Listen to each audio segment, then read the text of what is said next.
This Blender artist is a genius. Not only that, he's a generous genius. Here's what he did.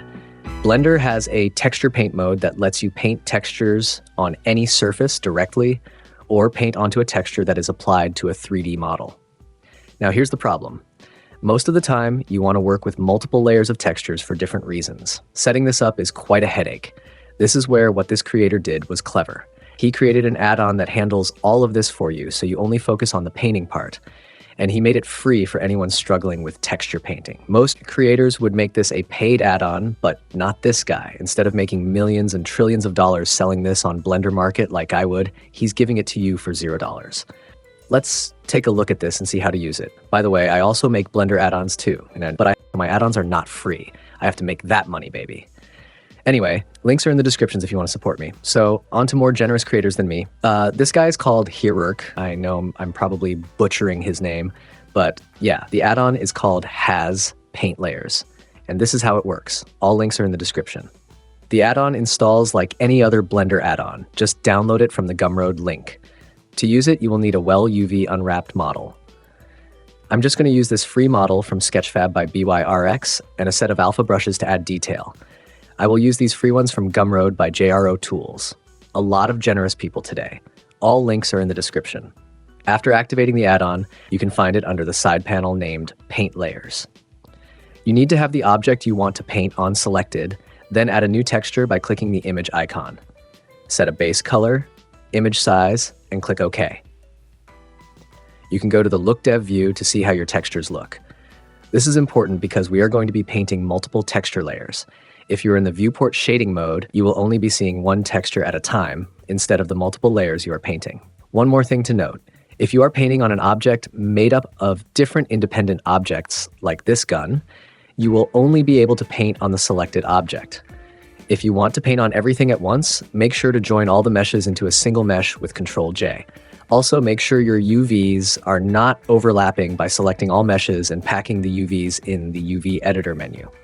Let's create a new layer to paint on by clicking the image icon. This time, we want a blank image with no color values or alpha because we want to test out our downloaded brushes. I will call this layer Height and double the resolution. Now I can select that new layer. Note that you are always painting on the layer with the red button, so click on these buttons to set the layer you want to paint on. But we want to paint height or bump detail, so change the texture type to height. We can now create a new texture to use the alpha brushes we downloaded. Locate the brush folder and select all to add them at once. If the naming of the brush textures is in a sequence, like brush 1, brush 2, brush 3, they will be loaded as an image sequence, which will let us switch between brushes easily. Create some space for a texture panel to easily switch out the textures. If they were loaded in as an image sequence, you can cycle through the brushes by using the offset value. Now you can start painting your bump detail using the acquired brushes. You can go to the brush properties, that's the first icon in the properties panel. Scroll down to the texture settings, then fall off to change the fall off to constant. That way, you get all the detail in the brush without it fading. You can reduce the strength, and if you want to paint detail into the mesh instead of pushing it out of the mesh, change the blending mode of your layer from mix to subtract. You can change your brush spacing in the stroke settings.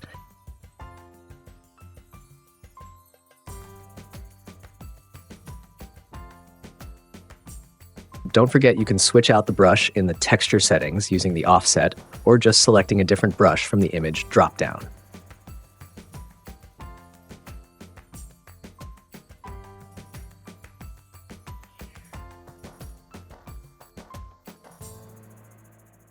You can also load in an image texture into a new layer and decide whether it goes into the metalness slot, diffuse, roughness, or any slots available using the add-on directly.